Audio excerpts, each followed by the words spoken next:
Keyingi vaqtlarda har kuni deyarli boshim og'riydigan bo'lib qoldi. Deyarli Tirimol degan dori bilan ko'p yuradigan bo'lib qoldi. Vaqtlar o'tdi, Madinaga, Makkaga kelganda birdaniga bosh og'riq qoladi. Shunda menda savol paydo bo'lib qoldi. Nima uchun endi bu diyorlarga kelganda bosh og'rig'i kamayadi yoki bo'lmaydi?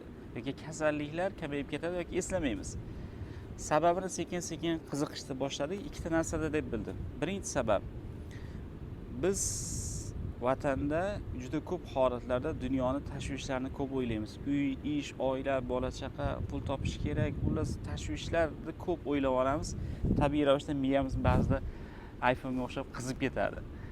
Bu diyorlarga kelganda bu yerda ham o'zgarish tashvishlar bor, qiyinchiliklar bor, uyqusiz tunlar bo'ladi, safar bo'ladi, lekin asosiy tashvish baribir ibodat masalasi. Ya'ni oxiratda tashvishi birinchi o'ringa chiqadi. Bu birinchi masala. Ikkinchisi baribir ob-havoni tozaligi ekan. Toza havoda insonning ko'pi bosh og'rimas ekan.